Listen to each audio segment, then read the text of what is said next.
Assalamualaikum warahmatullahi wabarakatuh. Waalaikumsalam warahmatullahi wabarakatuh. Umi, Ya, apa Bi? kemarin ada yang bilang bahwa Ustadz jangan nyetir sambil ngobrol dong. Padahal sebenarnya kita mau buat materi ini ataupun kita nggak buat materi ini, tetap aja kita ngobrol ya. Kalau nggak ngobrol masa diem-dieman begini? Iya, masa nyetir gini doang. Iya. Terus a few moments later gini doang gitu ya. Ya sebenarnya kita buat konten ataupun nggak buat konten ya kita tetap aja ngobrol. Dan Abi pikir semua orang-orang yang nyetir kayaknya nggak ada yang nggak ngobrol deh, gitu ya. Jadi artinya ya kita sudah tahu memang measure-nya di mana. Memang apa namanya ya yang kita lakukan selama ini ya begitu.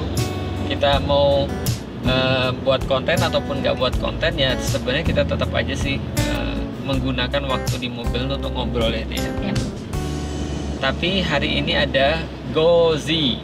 Ya, Gozi. Mana Gozi? Mana Ji? Oh, nggak kelihatan ada suaranya ya? Tapi ada Oji.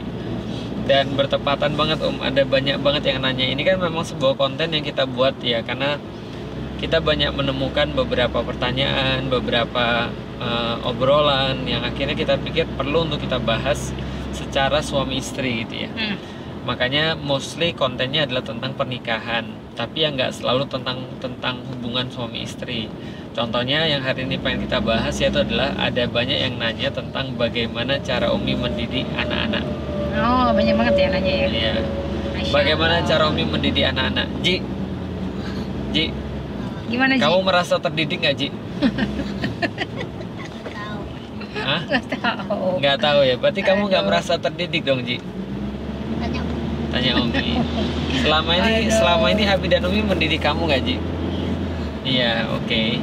Nah, gimana cara Ummu Alila mendidik anak? Mungkin filosofinya dulu kali ya. Seperti apa menurut Umi pendidikan itu?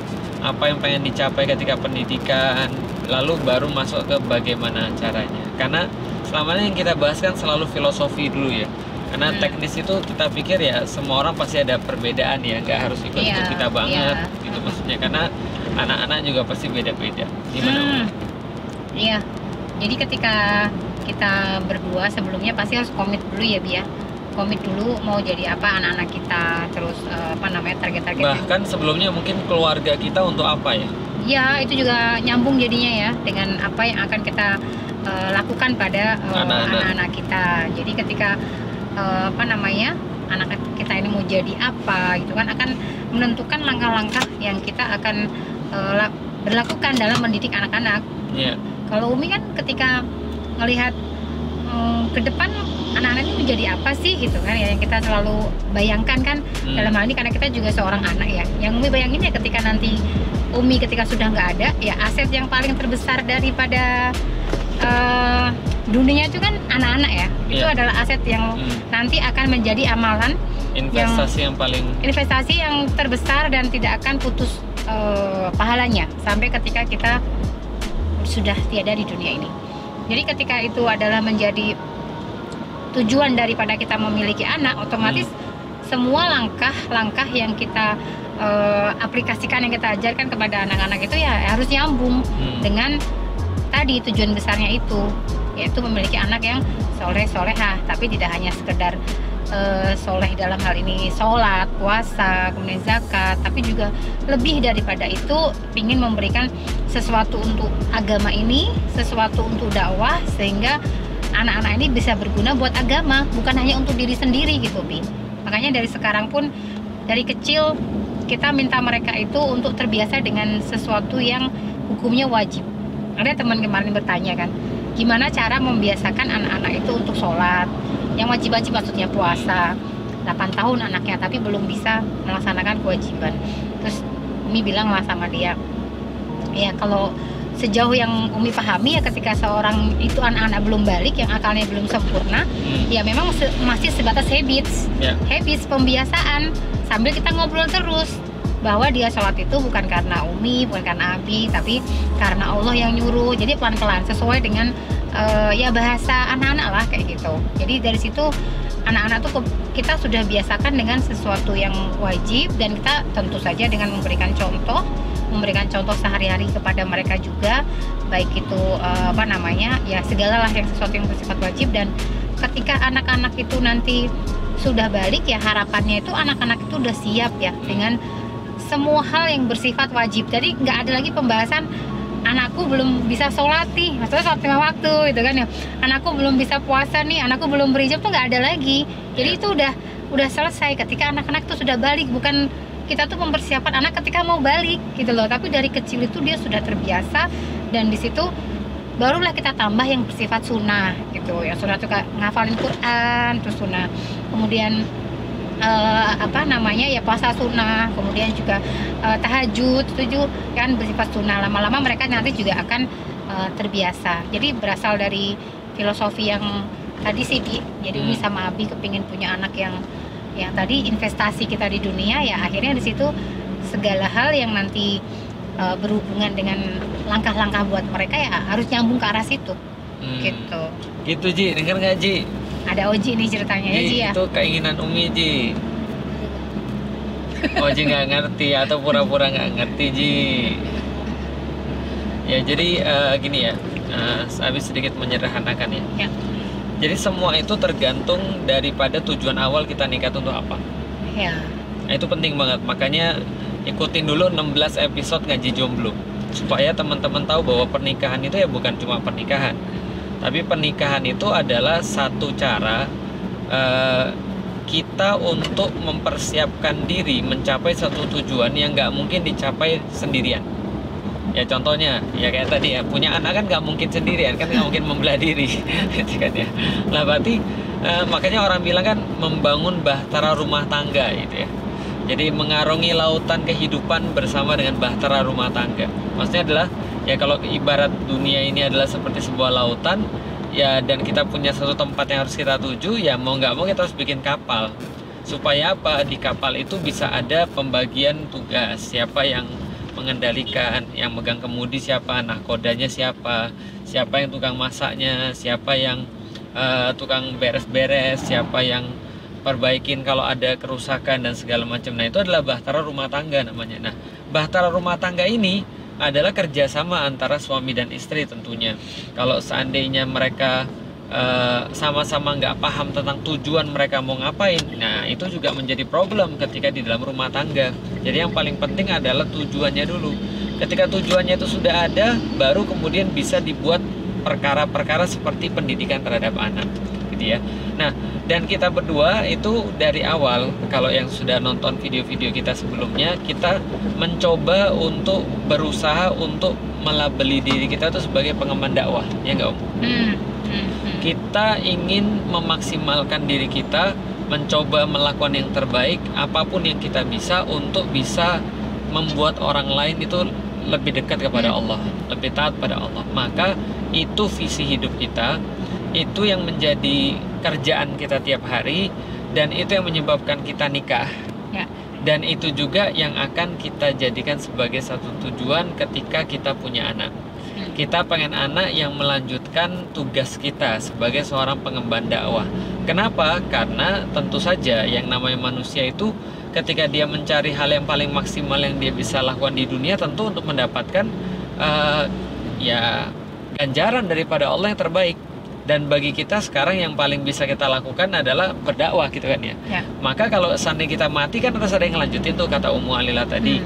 Maka yang ngelanjutin kita untuk berdakwah adalah anak-anak kita. Jadi gitu. Jadi kita punya visi besar menjadikan anak-anak kita sebagai pengemban dakwah. Nah, pengemban dakwah ini punya beberapa porsi. Ada yang ulama, ada yang kayak Abi gitu ya, penghibur gitu ya, entertainment. Ada yang kayak Umi, Umi apa Om? Apa Umi? Business woman gitu ya, woman planner gitu ya. Apalagi Om ya, mau dinamain apa lagi Om? Apa DJ trainer? DJ trainer gitu kan ya.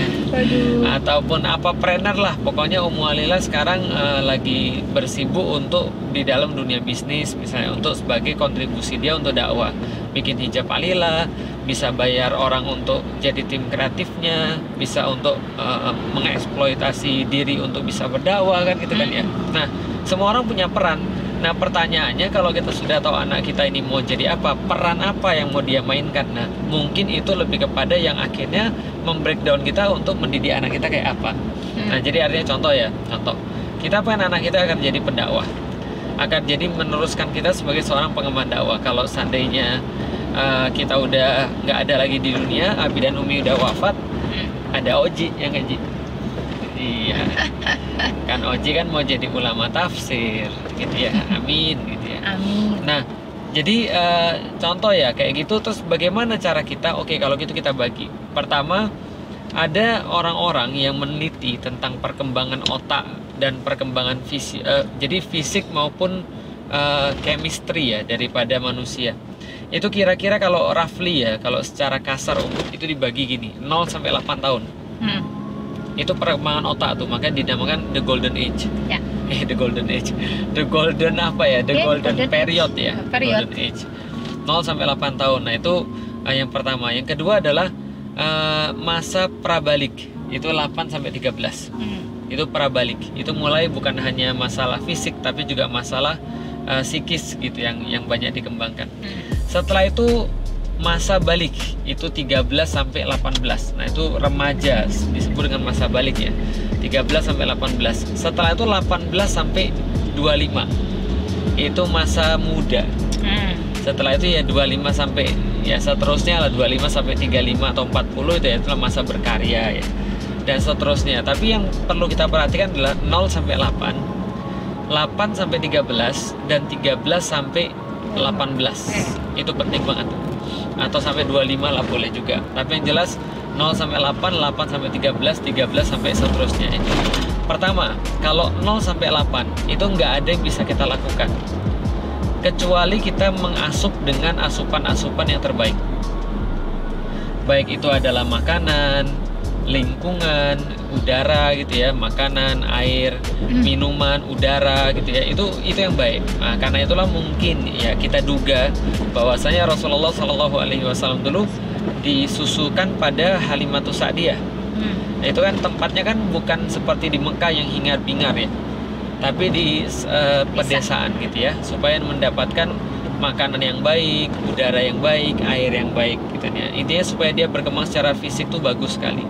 Sambil kalau kita mau kemudian ditanamkan kepada mereka ya habits tadi. Makanya kadang-kadang kita tuh bingung ya. Habits itu kan sesuatu yang muncul bukan dari benar atau salah. Bukan juga dari bukan juga dari akal lah gampangnya gitu, tapi dari pelatihan. Makanya kalau ada orang yang sudah balik anaknya, lalu kemudian belum mau sholat, belum mau tutup aurat, kita mikir lah kalau gitu ngapain aja. Bukan apa-apa ya, tapi ngapain aja orang tuanya. Karena setahu kita minimal kalau orang tuanya sholat pun ya dia pasti sholat. Minimal kalau orang tuanya nutup aurat, dia akan nutup aurat, kecuali kalau orang tuanya baru hijrah. Itu beda urusan. Tapi kalau selama dia di rumah kita dan dia belum balik, itu rumah kita kok. Kita yang ngasih makan anak kita, rumah kita yang bikin aturan kita, yang ya rumah kita gitu loh, Dek. Masa sih kita nggak bisa ngatur apa yang ada di rumah kita gitu maksudnya. Orang mohon maaf ya, pembantu aja datang di rumah kita bisa ngomong. Kamu wajib kerudungan kalau di sini. Kamu yang lain kalau misalnya kamu pergi terserah. Di sini kamu nggak boleh lewat sholat, itu bisa. Karyawan aja bisa kita atur gitu maksudnya. Apalagi cuma anak kecil yang mereka belum berkembang seperti orang dewasa yang memiliki kemauan dan keinginan. Gitu ya. Nah, jadi 0 sampai 8 itu fisik. 8 sampai 13 ini tricky. 8 sampai 13. Nah, di masa Muhammad Al-Fatih disinilah masuk Al-Quran. Disinilah masuk Al-Quran di awal. Apa itu Al-Quran? Kita coba untuk menanamkan kecintaan mereka terhadap Al-Quran. Jadi ya balik lagi akidah gitu ya. Kalau bicara tentang Luqman kan yang paling penting kan adalah pertama akidah. Jangan syirik pada Allah, menyembahlah hanya pada Allah. Rasul juga bilang begitu. Kamu jangan mengharapkan segala sesuatu selain Allah. ketika menasihati Ibnu Abbas gitu ya. Jangan minta kecuali pada Allah, tidak ada yang bisa menyelamatkan kecuali Allah, walaupun manusia semua bersepakat untuk mencelakakan kamu, kalau Allah tidak mau, tidak berkehendak, maka tidak akan celaka. Kalau semua orang bersepakat memberi manfaat kepadamu, kalau Allah belum berkehendak, maka tidak akan terjadi itu, dan seterusnya. Pokoknya semuanya hanya pada Allah. Kita menanamkan bahwa kalau kamu mau minta, kalau kamu itu perlu sesuatu, kamu ke Allah. Dan itu semua kita tanamkan via apa? Via Al-Quran itu tadi. Jadi yang pertama adalah kalau seandainya dikasih dasaran ya, dasarannya itu Al-Quran. Membuat mereka untuk mencintai Al-Quran. Dan kecintaan terhadap Al-Quran ini bisa jadi beda-beda. Jadi kalau kita misalnya dikatakan anak itu beda-beda, betul, anak itu beda-beda dalam porsi ketaatannya kepada Allah. Tapi bukan berbeda-bedanya dalam taat atau maksiat. Paham gak sih, Dek? Ya. Jadi kalau ada orang bilang begini, kok anaknya belum sholat? Wah, anak kan beda-beda. Nggak bisa gitu. Kenapa anaknya belum nutup aurat? Anak kan beda-beda. Nggak gitu juga. Mengenai kemudian porsinya dalam taat itu berbeda-beda. Ada yang hafal sudah 1 juz, ada yang hafal sudah 30 juz, ada yang 1 juz aja nggak dapat. Nah, itu berbeda dalam porsi ketaatan. Tapi mencintai Al-Qur'annya itu perlu untuk dibangun sejak awal, gitu loh maksudnya. Nah, itu adalah yang pertama. Kayaknya Umi dari tadi pakai itu ya, pakai masker. Oh iya. Nah, jadi itu adalah porsi kecintaannya kepada Allah itu sama. Bisa jadi beda, tapi kecintaannya terhadap Al-Qur'an, terhadap Allah itu harus kita bangun. Nah, begitu juga dengan Nabi Muhammad itu diperkenalkannya di situ. Ya, kita sudah tahu lah basic keimanan itu kan ada 6 ya. Rukun iman itu ada iman pada Allah, iman pada Rasul, iman pada Quran, iman pada malaikat, iman pada hari kiamat, dan iman pada qada wal qadar gitu ya. Itu semua kita tanamkan semenjak kecil setelah umur 8 tahun ketika otaknya sudah mulai berkembang. Sampai kemudian ya masa prabalik ya sampai 13 tahun ya, itu yang kita ajarkan.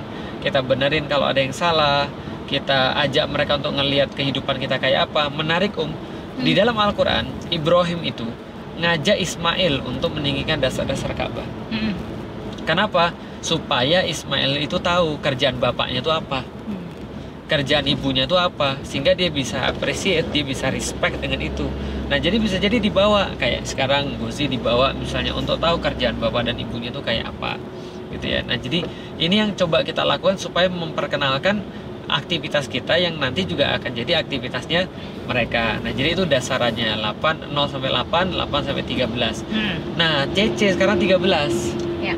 Udah balik gitu kan ya, dan kita menemukan banyak sekali hal-hal yang kadang-kadang mungkin kita nggak pernah siap ya untuk menghadapi itu, yang agak aneh dan segala macam, tapi ya kita coba untuk lakukan. Makanya kita nggak bisa ngasih tips kalau di atas 13 gitu kan ya, karena kita sekarang sedang mencoba. Teorinya sih udah punya, cuman ya kalau menyampaikan ya kita aja belum melakukan.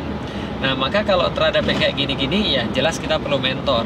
Kalau kita ya yang kita lihat keluarganya kayak jadi gitu ya, kayak Ustadz Hafiz gitu ya, bapaknya ibunya pengemban dakwah, kiai, anak-anaknya ngeri-ngeri gitu ya, berilmu semua berilmu gitu ya. semua, dan jalannya udah jelas gitu ya, bisa masa depannya terbaik jelas lah. Nah, kalau kita yang penting tadi kita pengen dia tuh di jalan dakwah, sehingga kalau jelek-jeleknya pun ya bukan jelek-jeleknya tapi kita tuh ngarahinnya ke sana. Kita nggak tahu ke depan seperti apa, tapi kita ngarahin ke sana. Nah, gimana kalau ada tambahan? Ya tadi bener kata Abi, kalau dari sisi ilmu parenting, kita kan sama-sama masih belajar dari, apalagi untuk anak-anak usia yang kayak remaja, karena kita memang bener-bener baru dan mengalami perubahan pun baru gitu, yang tadinya dia nggak seperti itu jadi seperti ini. Nah, coba untuk kita arahkan sebaik mungkin lah dengan perubahan-perubahan itu. Dan kita juga bukan termasuk orang tua yang ibaratnya kamu harus begini. Misalkan kamu harus hafal Quran 30 juz, nggak seperti itu ya, maksudnya kita nggak sampai kayak gitu.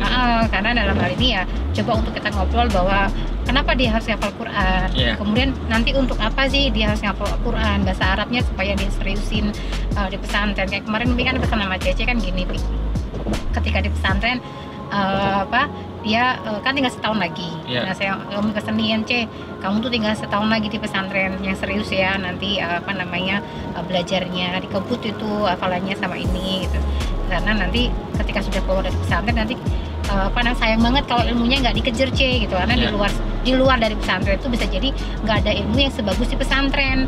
Nah nanti Cece harapannya nanti bisa nerusin dakwahnya Umi sama Abi, karena Cece udah punya modal, Cece lebih bagus lagi dakwahnya kayak gitu. Jadi di situ kita coba untuk arahkan sih, yang supaya harapannya si Cece nanti ketika sudah gede itu dia mau jadi apa itu ya kegambar, walaupun dalam hal ini mungkin porsinya nggak harus jadi ustazah ya, bisa jadi dia suka mau jadi apa, mau jadi desainer katanya sih begitu gitu loh. Makanya kita ya udah support gitu, tapi ada nanti yang mau jadi dokter ya, yang penting hafalan Quran aja dulu gitu maksudnya. Pas SMP ini bahasa Arabnya dilancarin, hafalan hadisnya ditambah terus gitu, supaya nanti ketika jadi desainer pun desainer yang punya isi di ininya agamanya bagus, kemudian bisa jadi contoh gitu loh. Iya, bahwa kadang-kadang kan kalau Umi kan juga agak sedikit agak gimana ya kalau melihat di dunia yang sekarang itu pinginnya penghafal Quran, tapi kadang-kadang maksudnya dalam hal ini itu ya Umi kasih contoh ke Cece lah, kamu nanti dalam hal ini kan anaknya Abi ya, ini bayanginnya kan nanti bisa jadi kemungkinan untuk dikenal lebih besar ya Bi ya. Ya coba untuk Umi ngomong bahwa kamu itu nanti gedenya tuh untuk ini, untuk istilahnya menjadi inspirasi buat orang-orang yang di situ butuh sosok atau anak-anak figur muda juga. Iya gitu loh, boleh sukses gitu kan, tapi suksesnya dalam hal ini ya ada batasan-batasannya yang harus yang bisa diambil. Nggak boleh dalam hal ini menginspirasi anak-anak muda yang di situ notabene itu bisa jadi itu nggak seberuntung Cece gitu loh maksudnya. Tapi menginspirasilah untuk selalu dekat sama Allah gitu loh, inspirasi untuk dekat dengan Al-Quran gitu. Maksudnya Umi, janganlah kita tuh menginspirasi orang untuk cuma dalam bidang material saja. Iya, bahasanya seperti itu. Karena Umi kan sekarang sering melihat ya, yang kayak misalkan Umi kurang ser ketika ngelihat anak-anak yang sekarang zaman dulu mah punya mobil mewah mah kayak udah nikah usia kayak kita ya Bia.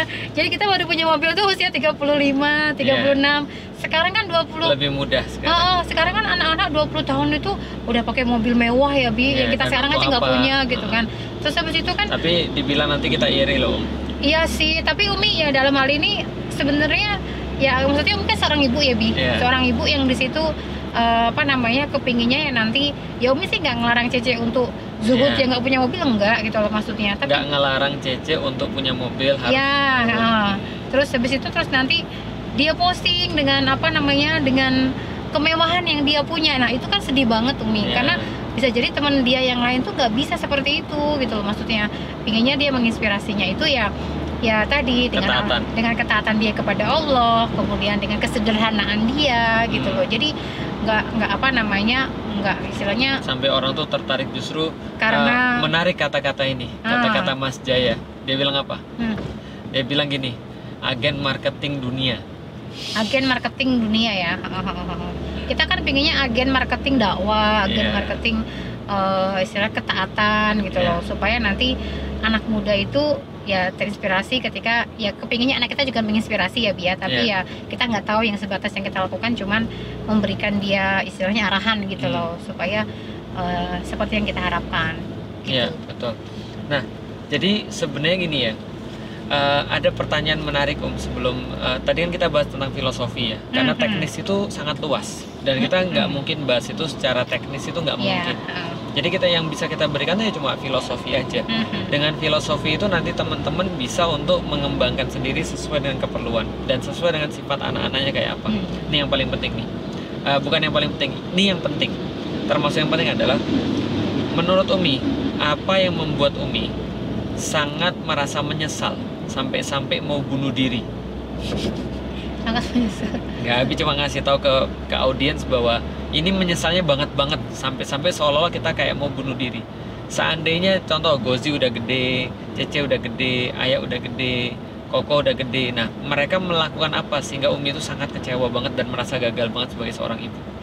Ya kalau bayangan deket sekarang ya ini kecintaan dunia dia tentunya ya, kecintaan dunia dia yang mungkin Di situ kalau Umi sih selalu kayak Koko misalkan ya, selalu Umi wanti-wanti karena dia kan padahal baru hobi itu hobi, walaupun dia protes kan, maksudnya Koko kenapa Koko ngomongin selalu tentang dunia gitu kan ya, tentang mobil gitu kan, itu tuh udah bikin Umi juga ngerasa kayak udah merasa gagal gitu. Udah padahal dia cuman hobi doang ngobrolin mobil gitu loh, tapi kok kayaknya kalau ngobrolin Quran kok kayaknya nggak semangat itu, nggak seinterest itu gitu. Itu udah bikin Umi kayak ibaratnya sedih gitu, kayak merasa udah gagal gitu ngarahin dia kan ya. Apalagi yang lebih parah kalau lagi. Perempuan ya, nauzubillah min dzalik.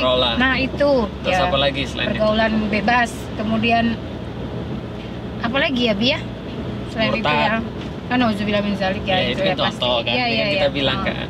Terus apa lagi kira-kira? Apalagi Bi? Kira-kira Bi? Dia nggak nganggap Umi. Dia nggak nganggap Umi, astagfirullah ya. Iya kan? Ya Umi nggak pernah bayangin soalnya ya Allah. Contoh ini kan contoh ya. Abi kan coba bayangin kalau Abi ya, setidaknya itu yang tadi Abi mention. Pertama misalnya contoh dia nggak Islam lagi, dia murtad. Wah itu kita pasti kayak merasa gagal banget. Yang kedua dia berzina misalnya taruhlah. Nah, itu kita merasa kayak gagal banget. Yang ketiga misalnya contoh kayak dia tadi nggak nganggap kita. Dia misalnya contoh gini, Abi dan Umi nginep di panti jompo aja deh. Padahal dia punya rumah yang bagus, kita pengen tinggal sama dia, tapi dia nggak nganggap kita gitu kan ya. Itu rasanya juga kayak gagal kan ya. Nah pertanyaannya, ada nggak di antara semua yang kita list tadi itu yang berkaitan dengan tingkat pendidikan? Pendidikan sekolah, ada nggak? Nggak ada. Ada nggak yang diantara semua yang kita list yang berupa ketakutan kita itu berkaitan dengan tingkat penghasilan? Nggak ada. Jadi berhubungan dengan tingkat apa tuh? Ya ini keimanan. Betul. Karena itulah itu yang kita bilang filosofi itu penting gitu loh. Kalau seandainya semua itu cuma berhubungan dengan tingkat keimanan dan kesolehan seseorang, ketaatan dia dengan Allah, loh kok bisa-bisanya kita itu lebih perhatian pada sekolah sehingga nanti kita itu seolah-olah merasa S berapa itu sangat penting gitu maksudnya. Sekolah dengan kurikulum internasional itu penting banget gitu ya. Lalu apalagi misalnya tingkat pendidikan, tingkat penghasilan, berapa banyak dia menghasilkan, berapa banyak dia keluar negeri itu penting banget. Enggak. Padahal kita memberikan porsi untuk pendidikan keimanan itu atau pendidikan karakter itu ternyata nggak sebanyak itu gitu loh Dek, maksudnya ya nggak apa-apa, kita udah bilang kan nggak apa-apa, kita juga pengen anak kita S3, kita juga pengen anak kita penghasilannya besar gitu kan ya. Cuman yang kita nggak pengen lepas itu adalah ketika dia punya keimanan yang bisa mengontrol seluruh yang dia miliki itu. Iya benar. Nah jadi ketika dia punya harta nggak malah menjadi gitu ya, marketer dunia. Ketika dia punya jabatan nggak malah menjadi penghalang dia kepada Allah. Ketika dia bisa dibukakan bagi dia keluasan dunia, nggak berarti dia meninggalkan orang tuanya. Apalagi nauzubillah meninggalkan meninggalkan Tuhannya. Gitu kan. Nah ini yang perlu dikasih tahu gitu loh maksudnya. Jadi apa sih yang paling kita contoh kayak gini deh. Abi biasanya nanya sama orang tua tuh, Bapak kalau seandainya Bapak ngelihat anak ini penghasilannya cuma 1 juta per bulan di tahun 2021, Bapak masih mau nganggap dia anak nggak? Ya masih dong, dia masih anak saya. Lah kalau anak Bapak itu nggak lulus S1, dia masih anak Bapak nggak? Masih dong. Kalau anak Bapak itu misalnya sampai tua nggak dapet jodoh, dia masih anak Bapak nggak? Masih. Coba tanya tadi, kalau anaknya murtad kira-kira gimana? Minimal diam tuh bapak-bapak atau minimal diam tuh ibu-ibu. Jadi kita tuh punya concern nggak sesuai dengan apa yang kita buat sekarang. Paham nggak sih? Nggak nyambung gitu maksudnya. Yang kita takutkan yang mana, yang kita cari yang mana? Gitu ya? Iya betul. Jadi siapkanlah perkara-perkara yang kita paling takut. Itu semua maksud daripada ayat Al-Quran. Ketika Yakub meninggal, dia berkata pada anak-anaknya, ma ta'buduna mim ba'di. Siapa yang kalian sembah setelah saya? Itu yang paling dia takutin tuh. Maka dia omongin sebelum dia wafat. Jadi itu juga yang paling kita takutin. Maka kita sekarang ngajak kalau sholat ngajak anak-anak gitu ya. Kalau kita biasanya coba untuk ya walaupun kita sendiri mungkin nggak sempurna ya, tapi setidaknya kita mencoba untuk berbuat yang terbaik agar anak-anak kita ini besok dia tahu apa yang penting bagi orang tuanya dan apa yang harus dia lakukan ke depan untuk supaya bisa tetap ya sesuai dengan keinginan orang tuanya. Gitu nggak sih? Iya. In 3 kilometers, Apalagi yang take the kira-kira? interchange on the left. Ya, Yo main Google tuh. main Google. Ada tadi. Terus gimana? Insya Allah sih kalau untuk para ibu-ibu yang nonton ini mudah-mudahan intinya mah di sini kita selama kita masih ada nafas dan bersama anak-anak, disitulah selalu perjuangan itu ada. Gitu. Nah. Jadi nggak ada kata memang istirahat ya Bi ya. Setiap Yeah. hari, setiap waktu itu memang disitulah letak pahalanya. Jadi emang harus sabar ketika memang anak kita mungkin lagi sulit atau apa gitu. Nah, oke, kalau gitu kita lanjut lagi nih.